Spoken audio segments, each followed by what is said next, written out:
We'll begin tonight's water policy forum about the Sites Reservoir Project. Again, the key is to capture excess water flows during the wetter years and making that water available during the dry periods. Orange County thinks Sites Reservoir represents an important investment in our future reliability. Additional storage capacity can help maximize water availability during the wet years, improve resiliency during the dry years. The discussion this evening will explore the project's goals, benefits, and challenges, funding, governance, and broader water management concepts. Joining us this evening are four crackerjack panelists. Coming out of chute number one, come on up, Brian Thomas. That's right. He doesn't broadcast it. But I have known Brian Thomas probably longer than he wants me to talk about. He is a consultant with the Sites Water Project Authority, and you may have seat number 2. He's been involved with the development and planning and advancement of this project. He's a familiar face to most of us. For many years, he served as the Chief Financial Officer at Metropolitan. Sites was smart enough to bring him into the mix. If you've ever wondered how a multi-billion-dollar water project moves from an idea on paper to funding, here's the guy that can tell us. One of the things I particularly like about Brian was I worked with him for some time before somebody let the secret out of the bag. It isn't Brian Thomas. It's Dr. Brian Thomas with his PhD in economics. But he hasn't let that get in the way of being able to converse with even people like me and the other small folks, small guys like, John Rubin. John, stand up. I want you to see John Rubin here. Little John here is sitting there with, we won't mention any names, Michael, but, he's there to keep an eye on you. And Shivaji had him brought in precisely for this purpose, because we can't count on Pasadena always being there for us, can we? Well, maybe we can. That's a great group over here from Metropolitan, and they're here to keep an eye on Brian.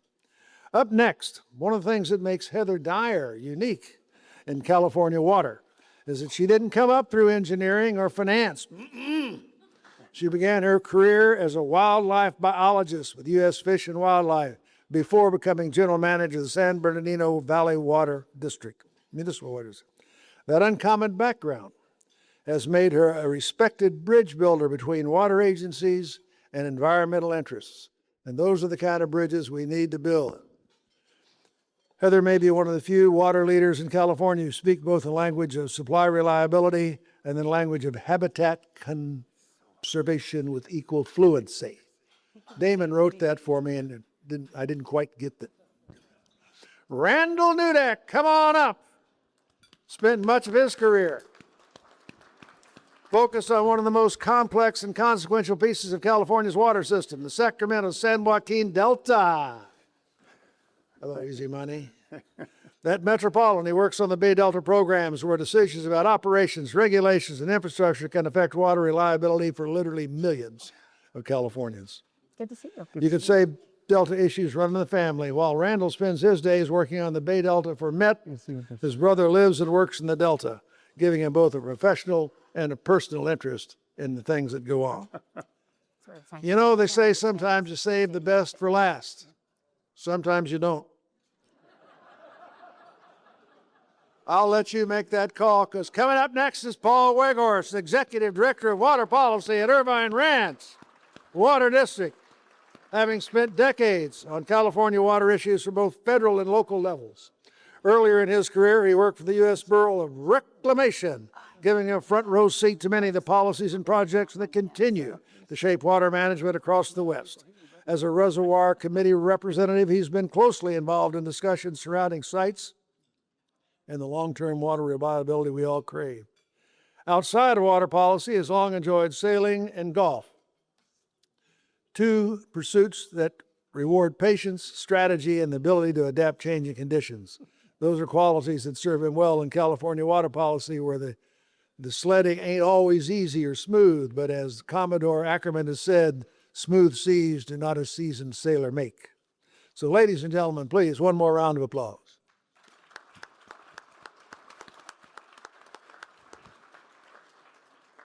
Now, I want you to know that I have plenty of ammunition. Sometimes they say I get a little bashful. That's not really true. I'm just shy. And I have to start off by saying thank you for being here, Brian, because, you know, you are one of my personal favorites, maybe in my top 3 or 4 on this panel. And I'd like for you to just start with a foundational question.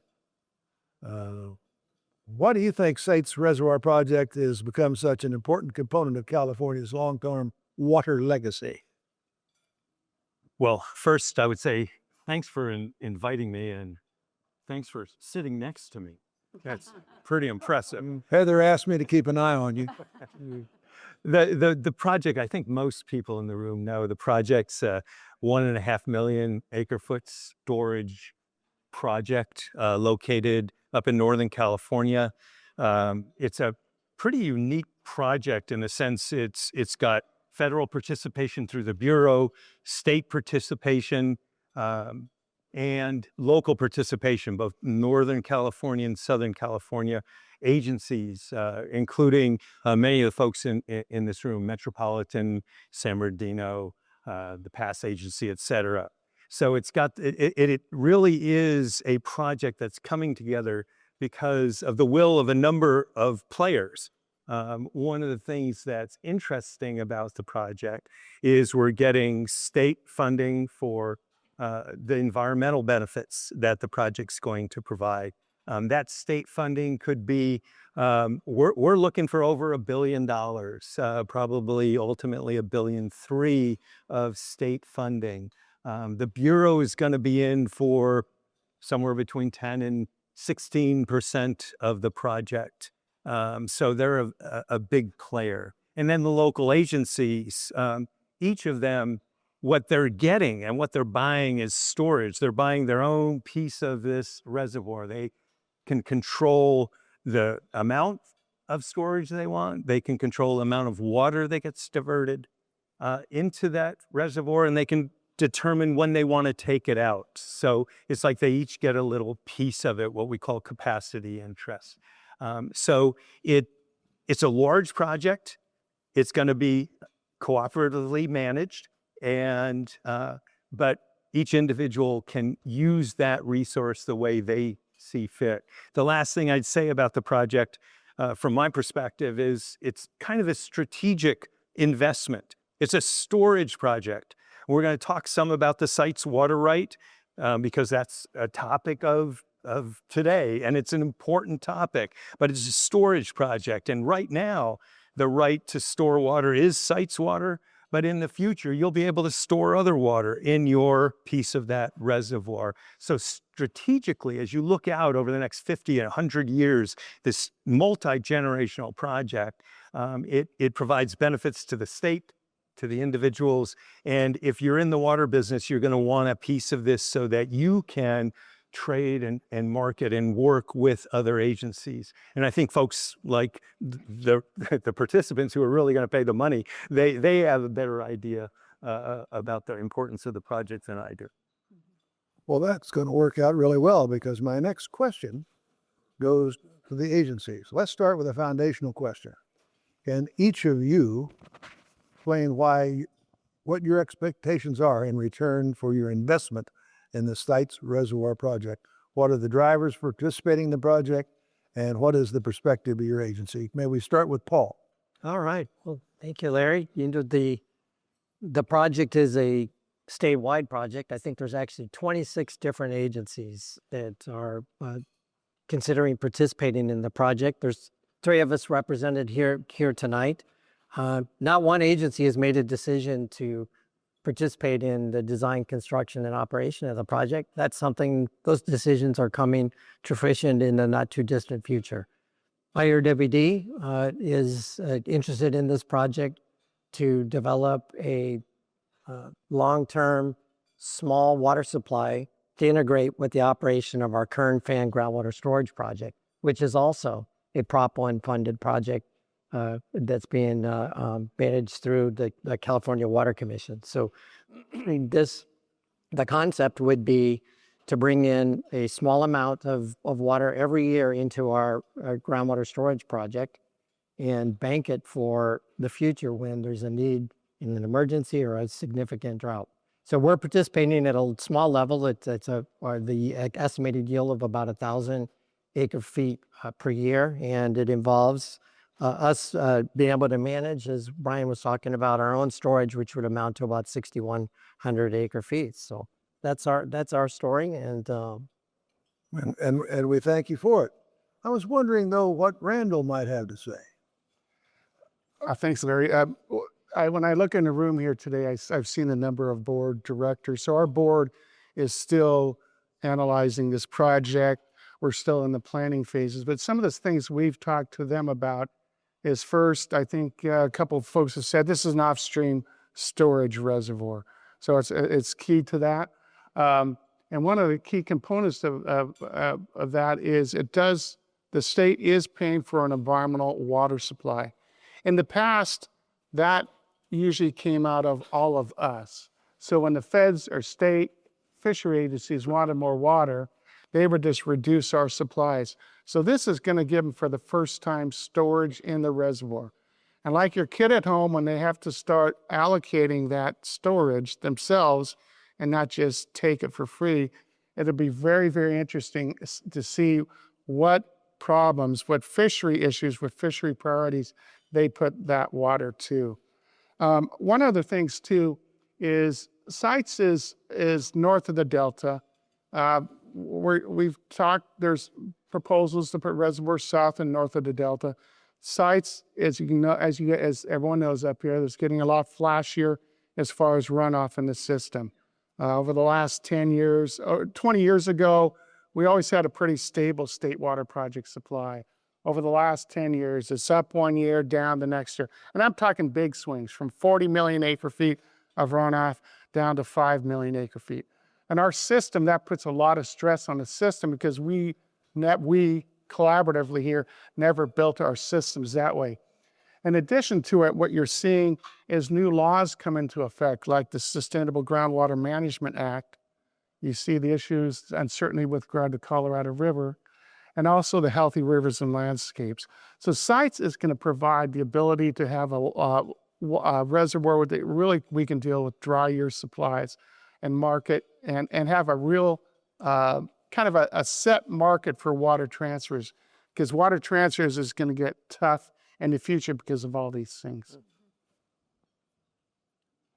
Heather, I bet you can guess that I'm going to call on you next time. So we are all in. I think I have a couple board members in the audience, and we've been talking very frankly about what Sites means to our water supply portfolio, which is 30,000 acre feet in a dry year that was captured in wet years. And so what we recognize is that I really believe this is going to be the first piece of major California water infrastructure that addresses the changed hydrologic conditions of the future and is able to capture the atmospheric rivers that are hitting the coast of California, put it into off-stream storage, and deliver it during dry years. So for us, what 30,000 acre feet means is that even if it's a 0% allocation year or a 5% allocation year, I can meet the needs of my customers, some of which who have spent tens of millions of dollars on water treatment plants that want to take direct delivery, which in a 5% allocation, I have to cut back on that.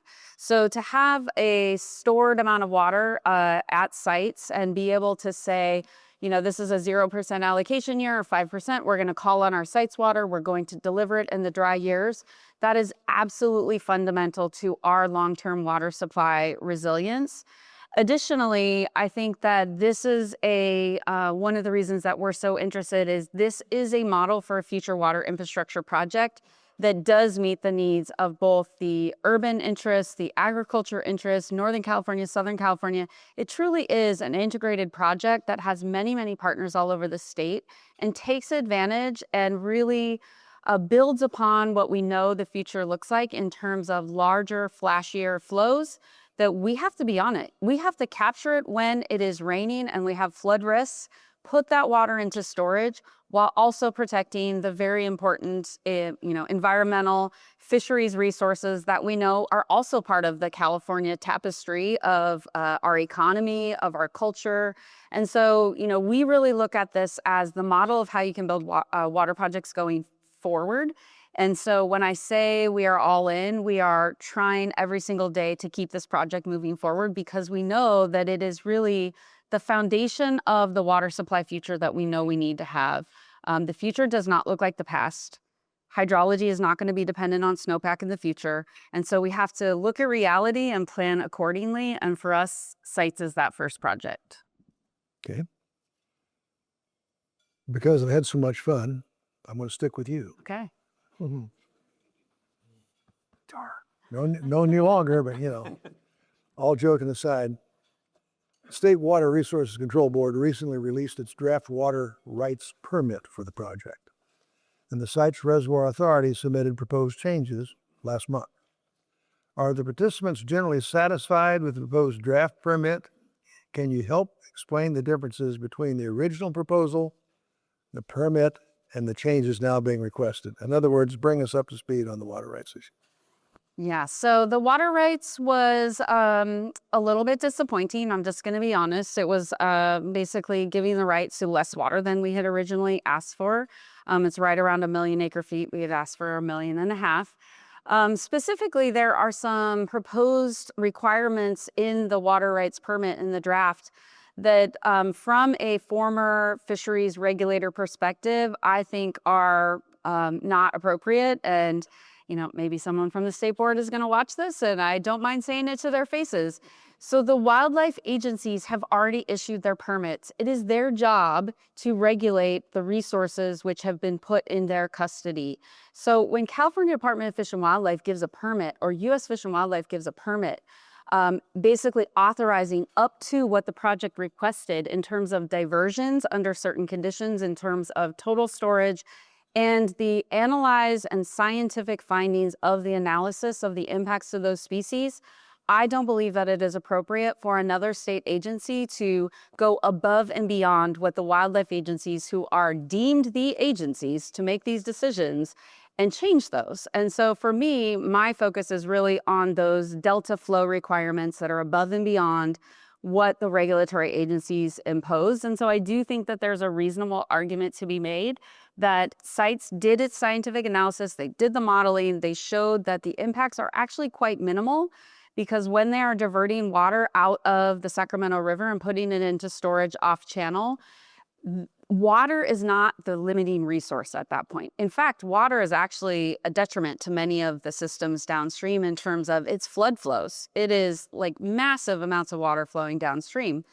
And when we release water back into the system to deliver to Metropolitan and the other investors, that's in the driest of conditions, most likely, when the ecosystem needs the water to flow through the delta. So if you really look at the science, I truly believe that Sites Reservoir is going to be a benefit to the fisheries of the Sacramento River and the Delta, and that the state board needs to recognize that, and they need to let the regulatory agencies do their job and issue the permits as they did, and basically, come up to what we have proposed.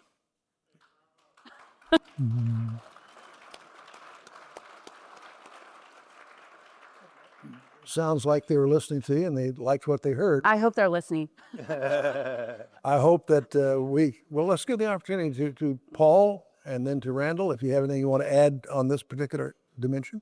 Sure. The Heather mentioned that the water right is for about 100,000 acre feet.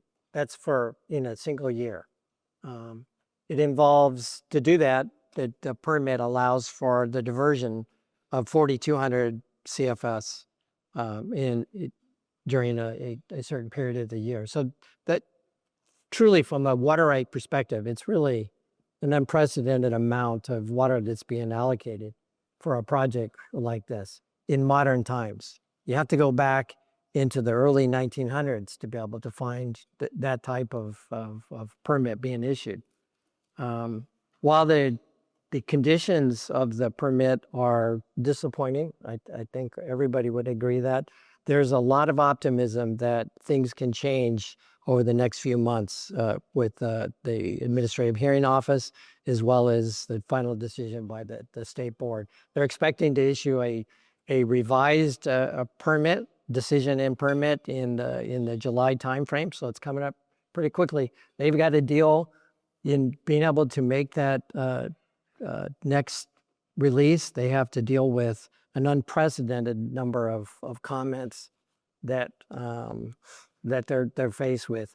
It's not only the participants that commented on the project. The Sites Authority and their very competent and well-esteemed legal team has put together a pretty good argument for major revisions to what's being proposed. So we're hopeful moving forward that we can see that change. There's a potential that the project would cost more money if there's not a significant change to the water right. That's kind of a given. So the conditions that are kind of problematic is that they assume that the Sites project would have to meet requirements for the yet to be adopted Bay Delta plan. Kind of a unprecedented kind of ask of a project like this, but there's really good arguments to push back on that. I think the teams are doing a good job of doing that, and we're hopeful. We're hopeful. Thank you. Randall, anything that you want to add to this one? I think they both stated it very eloquently. Yeah. Well, just for that, you're going to get the next one. All right. One concern is that there are some who believe that this water would not be delivered across the Delta during the dry years, the times that we need it absolutely the most. So can you give us in words that, I can understand, that Michael Camacho can understand? that getting it through in the normal years, the dry years, the wet years, state incidental take permit, federal biological opinions, is there a reason to be concerned? And if so, can you share it with us? And then we'll get some other input. I actually, this question has come out a number of times, not only in forums, but in front of our board. And I told our staff, I think we're doing a really bad job of trying to explain it because we think it's fairly simple. And maybe I can try to explain it here. So the times we're moving this water across the Delta, as Heather said, it's when the fish aren't in the Delta. It's after when we've taken our water. It's after when the ags have taken their water, between like July and November. It's what they call the transfer window period because the Department of Water Resources have been operating that time, these types of transfers for the last 30 plus years during this period. So from an operational standpoint, it's normal. And then the question is, well, will there be enough capacity at the pumps itself? And we've done all the technical analysis. And during the times we would take it, which is more during the dry year periods, there is more than enough capacity. So yes, if we took it during a heavy winter flow, when it's really, really wet, we would have problems. But at that time, we're trying to take as much of that wet water, itself, and the sites would be already full at that point. Mm-hmm. Okay. Brian, anything you want to weigh in on here? No, I think that's the important question for folks south of the Delta, and I think Randall and his folks have done a better analysis than I can. Okay. I borrow money so we can pay for it. And do a good job of it. I would just add that from an ecological standpoint, when we're putting our water through the Delta during dry times, that's added benefit to the hydrology of the Delta. It's not like it's going, out somewhere else. It's going through the Delta. That is our current conveyance methodology. So when it's dry, more water going through the Delta before it goes to our pumping stations is a benefit to the environment that would not be available under other conditions. If we don't build sites, that water will not be available to the Delta at those times because we wouldn't have already captured it. And I think that this is where the point about the environmental water will come into play, is that this is the first project, to my knowledge, that the regulatory agencies, meaning California Department of Fish and Wildlife, U.S. Fish and Wildlife, will have ownership of a water resource that can be used to manage for recovery or sustainability of their species that they manage. Usually regulatory agencies are only allowed to regulate to prevent extinction.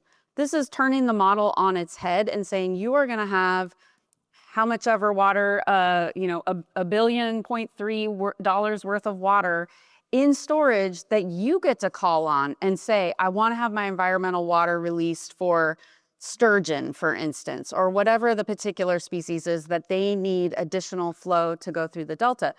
And so to think that extra water going through the delta is not going to be a benefit, or worse, is going to be a detriment to the ecology of the delta just makes absolutely zero scientific sense, in my opinion. And so I think maybe we could do a better job of educating what does both the environmental water, but also our water, as it's getting delivered through the delta to the pump station, what value does it add to the ecology of the system? And what is the alternative? What is the alternative in dry times without that? And that is a stark contrast. It's more like status quo of the past. Thank you. Paul. Yeah, just to add a little bit of perspective. So the Sites Authority has some of the best consultants the state has to offer working on this: hydrologists, engineers, biologists, and they've done some really outstanding modeling. And what does that modeling tell us? It tells us that when it comes to moving water through the delta, the biggest limitation is going to be how much water we have in storage in Sites Reservoir. You put that up against what's the limitation in terms of the facilities to move water. The Sites team, they've identified that only 5% of the time would the capacity in the Banks pumping plant be a limitation of when we need to move water during the transfer windows. So really, it's this question is probably the most fundamentally important question regarding the project, and I think it's something we all need to have a good understanding of, is that this is not going to be a problem. Thank you. I'm going to stick with Randall for this one. The permit includes provisions suggesting that if water levels in the South Delta fall below ag intake elevations, sites deliveries could be potentially constrained. Do you see that as a realistic operational concern? And could dredging or other delta improvements help? So a little background on this issue. It's been an issue for ever since I've been working. And what happens in the delta, when you get to the bottom part of the delta right in front of the pumps, some of the ag diversions in there, if the water levels, if DWR is pumping too much, the water levels will get low and the pumps will start cavitating. So numerous years ago, the Department of Water Resources put in what they call this temporary barriers, like small dams, to deal with the state water projects' potential impact on that. Over the years, they've improved that. Now they have, like all big agencies, they have a low water level response plan. So if it even gets near there, they can release more water or reduce pumping. And they're even taking that, quote, temporary barriers and moving it into permanent barriers. Even recently, both state federal interests and the local interests out there are working. There's an agricultural interest group, I think it's called Farmer to Farmer. They're working together to look at getting some efforts going on dredging some of that area up there. So this is, and when you look at all that, and then you look at, well, how much is Sites actually bringing down? So the capacity of the pumps at the State Water Project are 10,000 cubic feet per second, okay? So, but Sites is only taken a very, very small amount, into hundreds of CFS on a daily basis. So the amount of change in water levels, I don't know if you could even see that. Plus, most of the water levels down there are tidal. It's a tidal system. The water level is going to come up once or twice a day, and down at that level is about 1 to 2 feet. So trying to be able to calculate how much Sites would impact it, would be pretty tough. Okay. All right. Fine. Brian, Larry, let's talk about costs. What is the current estimated cost of the project, and can you provide us with an approximate cost per acre foot of water from the Sites Reservoir, including delivery to Southern California, and include carriage losses? And just as importantly, how does that cost compare to other major water supply alternatives? And Marty Miller, that will be on the test. Okay. Well, this will be an easy one to answer. I hate this question, right? I hate this question because there's a dozen different ways to calculate what is the cost per unit of water. So I'm not going to answer. What I will tell you is the project, I was talking to some folks before the meeting. We have a pretty good handle on what the construction cost of this project will be. And it's going to be in 2024 dollars, $6.8 to $7.5 billion in 2024 dollars, which means when you actually pay for it, it's going to be more than that. So don't think it's $7.5 billion. Think it's going to be more than that because escalation, right? So that's the construction cost. And we're going to be updating that, in fact, this month. Sites folks are putting together a new project estimate, basically taking us to 2026 dollars and looking at the schedule, working with the contractor for the reservoirs and roads, putting together that schedule. So we'll be updating that number, but that's a pretty good number to keep in the back of your mind. That's the construction costs. We're still at 30% design. We're still trying to get to, over the next few years, we're going to get to 90%, 100% design. So stuff might happen, but that's pretty confident. We got an okay understanding of operating and maintenance costs. We have a pretty good understanding of power costs to operate the dam in terms of, the typical kinds of maintenance staff, all that. We've got a pretty good handle on that. Obviously, compared to $7.5 billion escalated, O&M costs are relatively low part of Modest. cost for the next 35 or 40 years. And keep in mind, you're going to pay off that debt. And then you just have operating and maintenance costs and replacement costs. So keep looking out over 100 years. The other reason I hate to answer that question is Paul described how Irvine Ranch Water District is looking at operating their piece of it, that, they're going to try and cycle that water and move it down each year. Other people are going to be looking at this as dry year water supply, as Randall described it, as Heather's described it. So that cost of water is going to be different. But I can tell you this, all I know is water in dry years is worth a lot. And it's going to be a lot more than any number I can give you. And each of these guys have probably calculated $1 per acre foot cost. The last thing I would say on that, this is a storage project. This is a project that you can take water when it's available. It's a water right that's a new water right. It's a new water source that you can put into storage and use it when you need it. And when you compare it to something like recycle water, pure water projects, water transfers, annual water transfers, if you're looking for dry year water, you have to think about all the money you're paying during the wet year to get that dry year water and add that to the cost when you're comparing this type of project if you're operating the project for dry year. So we will be doing what I hate to do. Ultimately, sites will give you a range. And what I would like to do is hear how Paul and Randall and Heather are looking at it. And then I can nod and say, yeah, I agree. Watch this. Heather?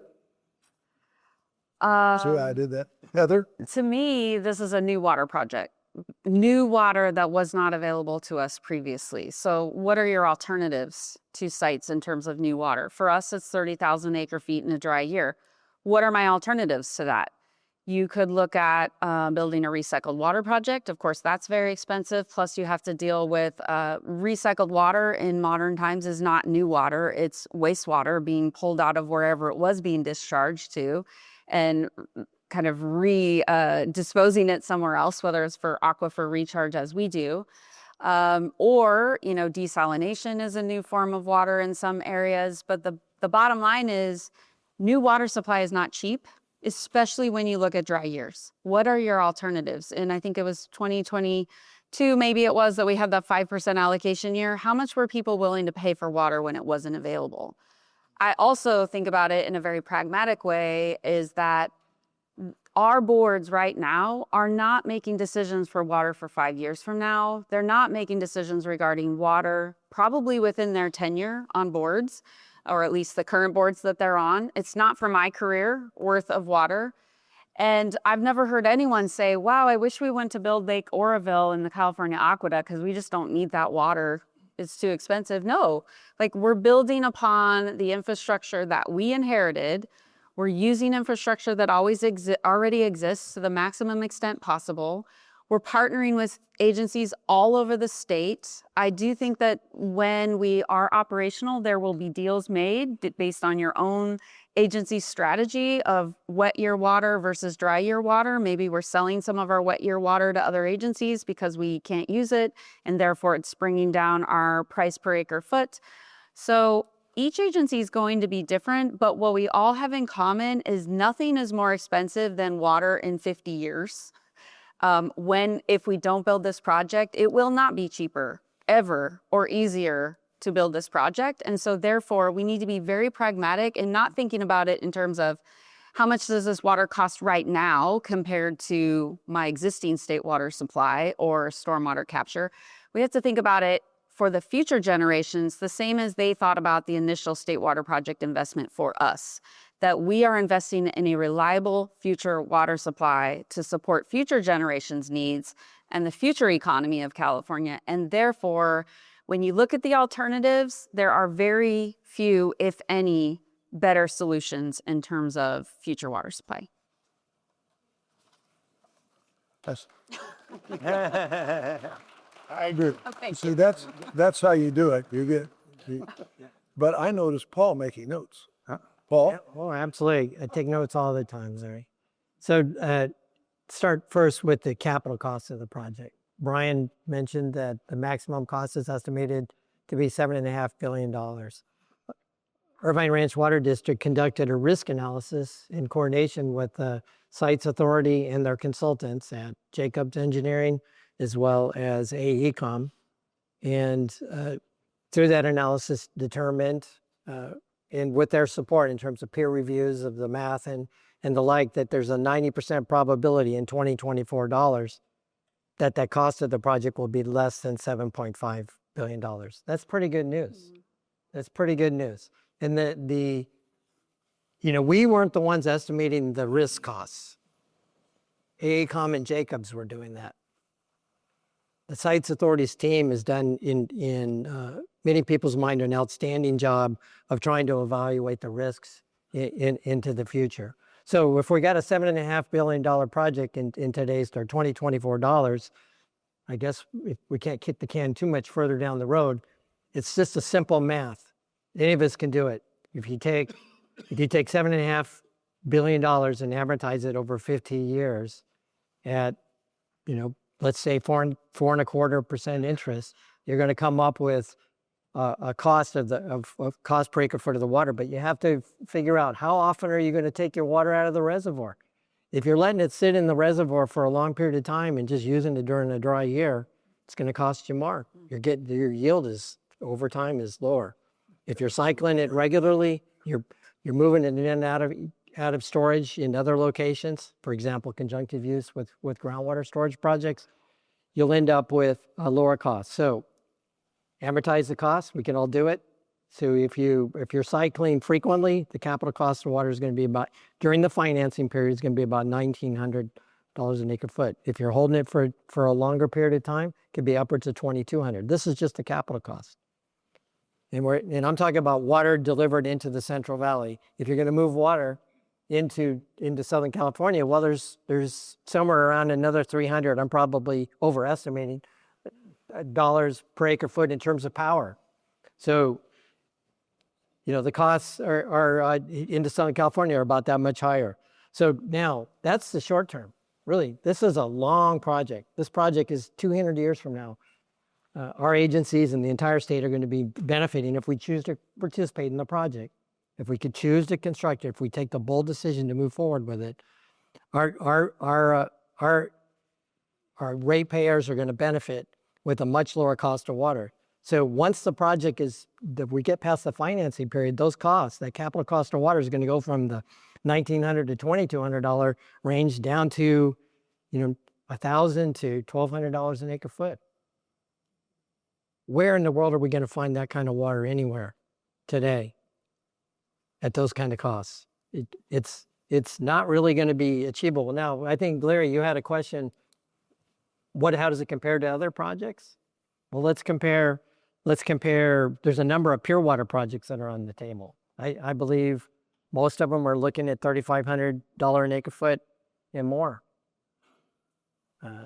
The ocean desal projects, same kind of story, probably above 3,000. So we have an unprecedented opportunity here to take advantage of new water that's being lost to the ocean, and do it in a way that's cost effective and beneficial for generations to come. The last thing I'll have to say is that those costs are going to depend on what the final water right has to bring to, what the state board brings to the table in terms of a water right. If there's 20% less water, it's going to cost 20% more. You can pretty much just a direct correlation. So, we're going to ask you a couple of more questions about oh my goodness. First, my other hero. Just one quick note. I was working at Metropolitan when we built Diamond Valley Lake. It's a $2 billion project. And I don't hear anybody saying that was a bad investment. And at that time, $2 billion was a big chunk of money to invest. And the way Metropolitan looked at it then, and the way I think we all need to look at it, is as part of your supply portfolio. How does this project fit in? And how does this project, and does it leverage your other resources? And that's how we looked at Diamond Valley Lake. We looked at Diamond Valley Lake in conjunction with the groundwater resources that were here in Southern California. And that's when the collective Metropolitan Water District came to the conclusion that that was going to be a good investment. And I can tell you, although I had very little to do with it, it was a really good investment and will continue to be. Put it in perspective, that's $2 billion. That was back in 2000. We're now 26 years later, double that, let's say, to $4 billion, just escalation. You got a reservoir that's twice as big, so your $7.5 billion sounds like a very similar investment. That's all. That's the last thing I would say on close. Well, I like that. I like that a lot.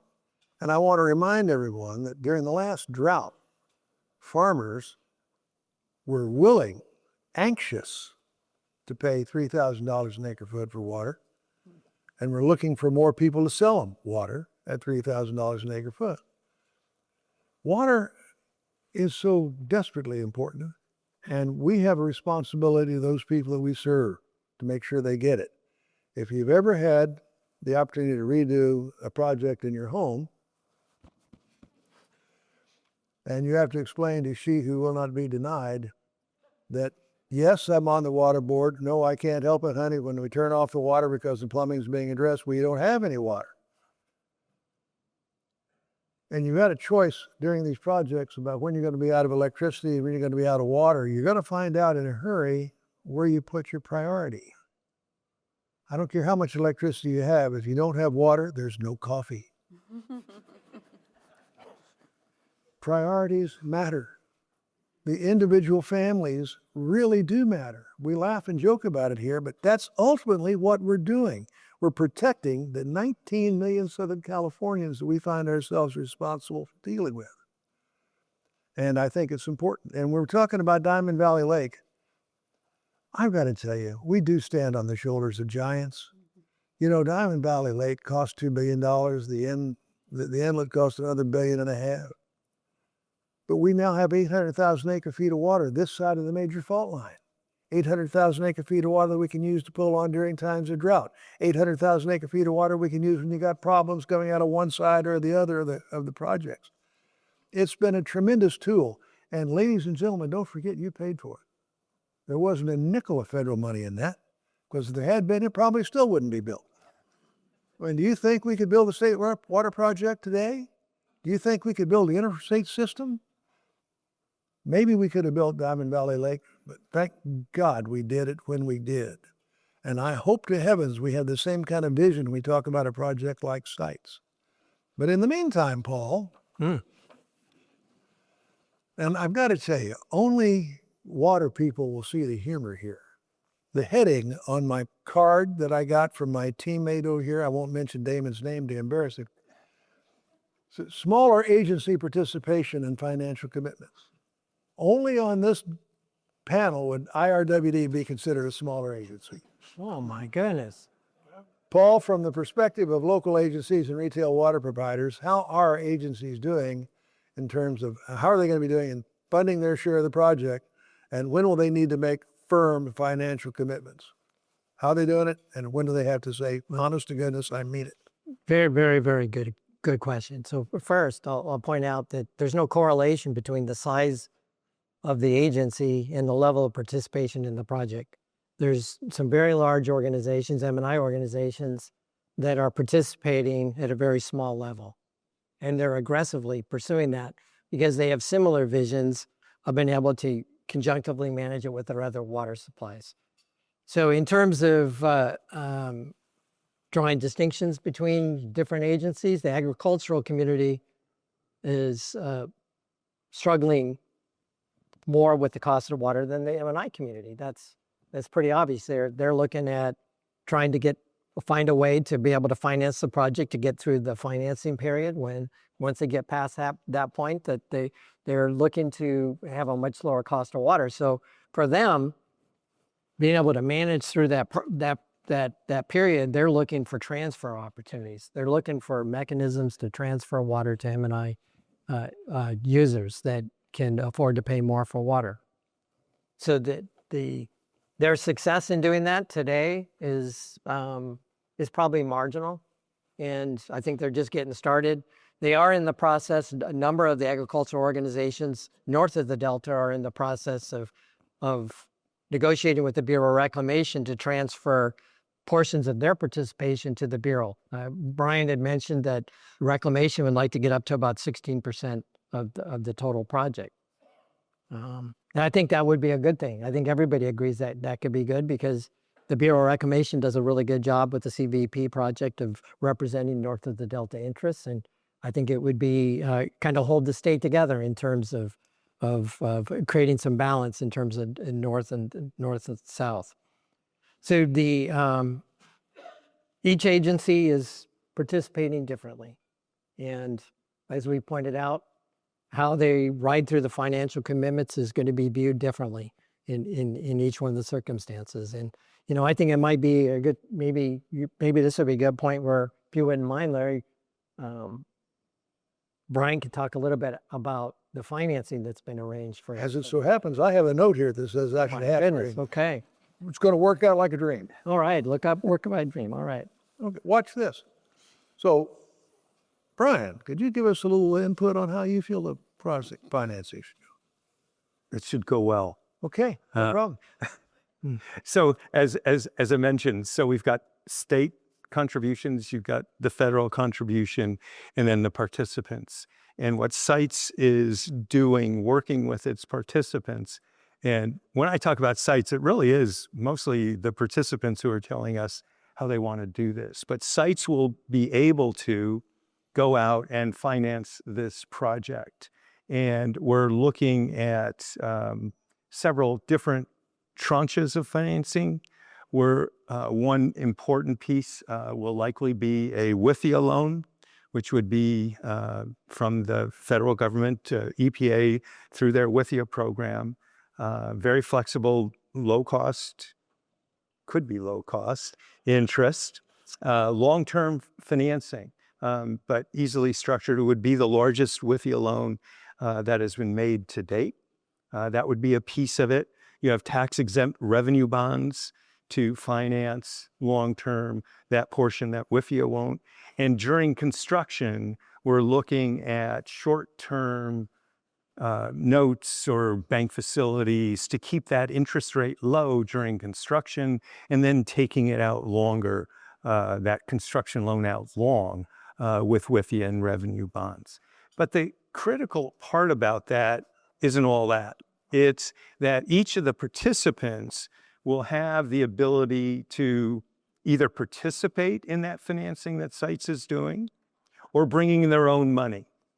So you could, if you believed that you can finance, you wanted to issue your own debt and contribute those dollars to the Sites project, you can do that.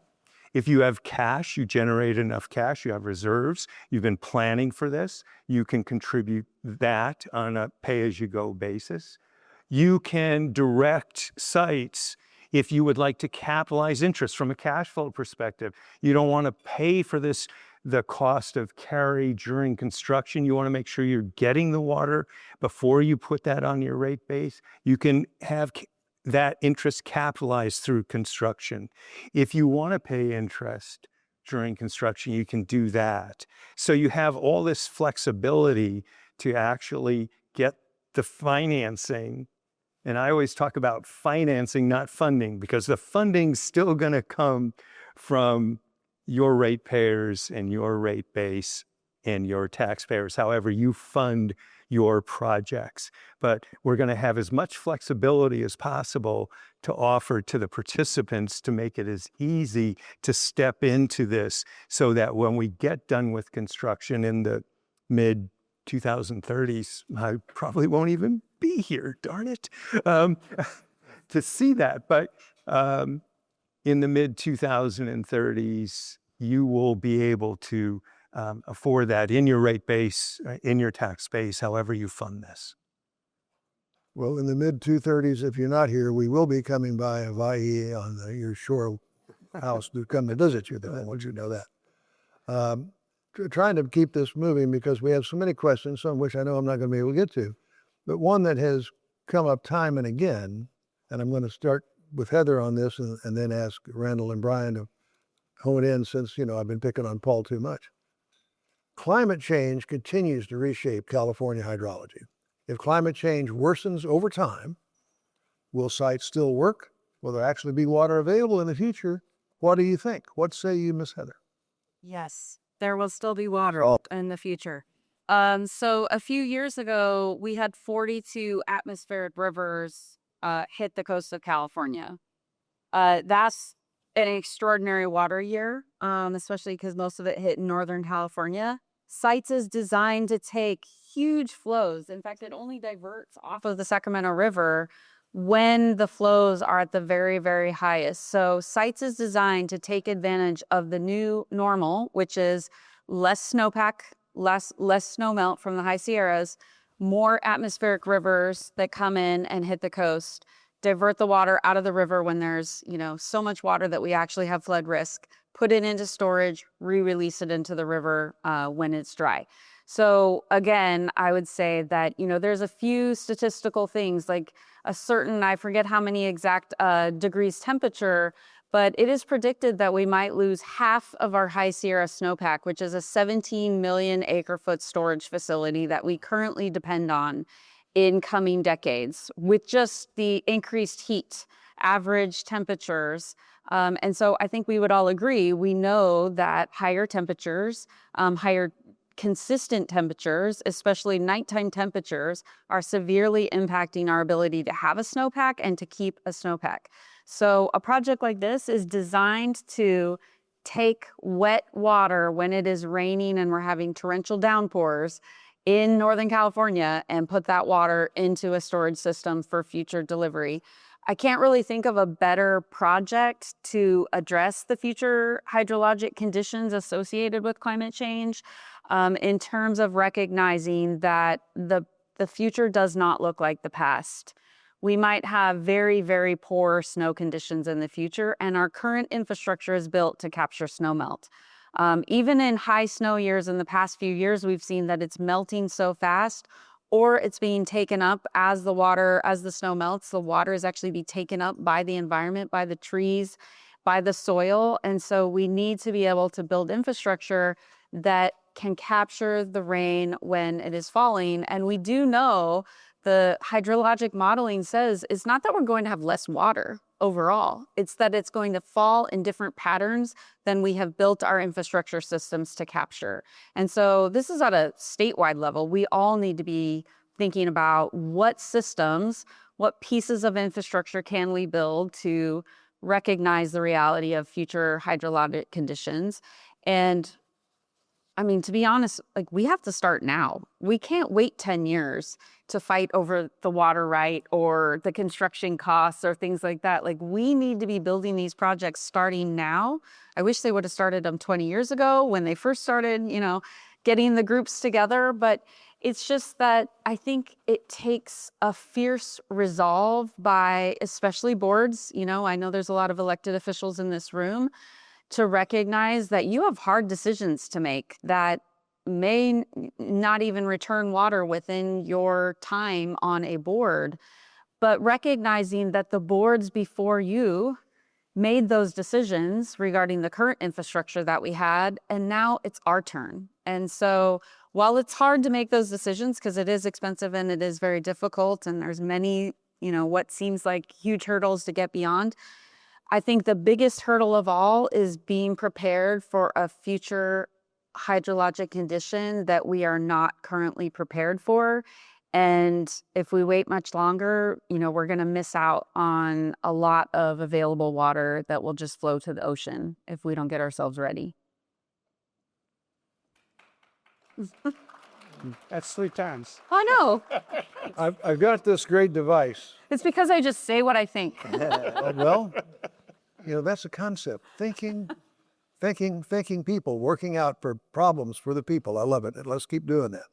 However, we have a kind of a social contract with these ladies and gentlemen here. We've told them that we were going to get them out here at 8 o'clock. I lied. But we're going to do close. We're going to come close. I think out of courtesy, I deserve, these panelists deserve the right to have any closing remarks they may have. This is an important item. I'd love to hear. So if I could, any final thoughts? And I will start with Paul. I support everything that Heather had to say there. She's right. She's right. This is Is he good or what? this is the biggest reason Sites is important to the state of California, is to take advantage of what we know is going to come in terms of climate change. Randall, do you have any news from policymakers, stakeholders, news you want to share? Yeah, just as Heather was talking here, it reminded me of that it's not just our systems that are experiencing this. I've talked to folks at East Bay Municipal Utility District, San Francisco, even LA Water and Power. They're seeing some of these same uncertainties. And we've dealt with drafts down here, and I'm going to say these 3 things during droughts with conservation, DZINC sitting there at the table, doing a great job. Our board authorizing funding for that, and our board authorizing funding to build up some of our local storage in that so we can deal with these droughts. And our third one was always, we could go get water transfers. And now what we're seeing is that's going to be really tough in the future.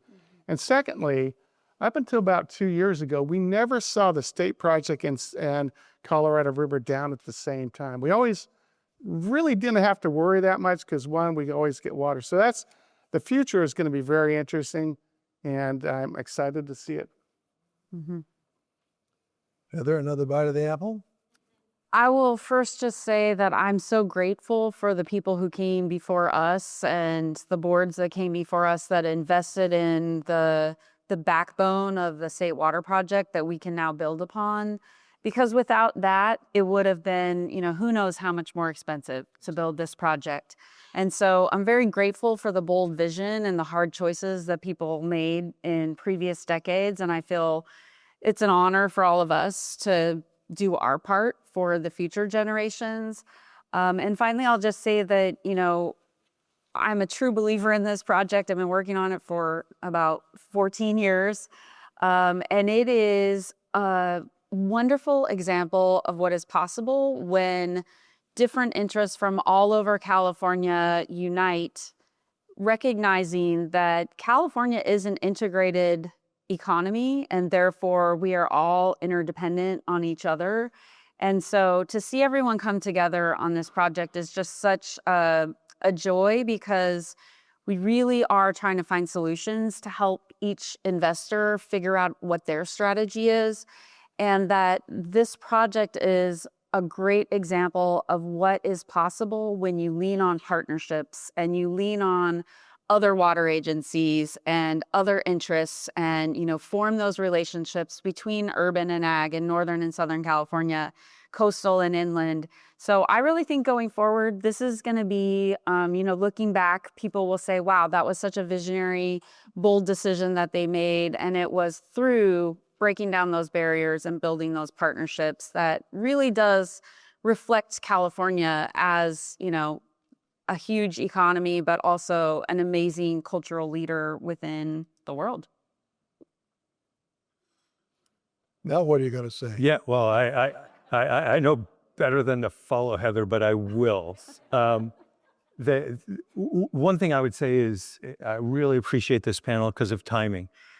These decisions with regard to sites and being able to continue to push this project forward, those decisions are not going to come 2 years from now. You're going to be looking at analysis and making decisions over the next 6 months to participate and move the project forward as we go to the next step, which will really be completing design into construction and that kind of work. I don't need to pitch the project.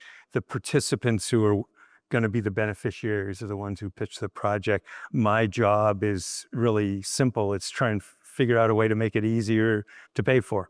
And that's what I do. Oh, yeah. It's always been the easy job, pay interest. Yeah, getting the money, always a piece of cake. Storage is the key as long as you can pay for it. Is that right? Yeah. Which reminds me of the words of the great water leader John Kennedy on this stage just 2 years ago. Ladies and gentlemen, the monitors. Roll the tape, please. Words.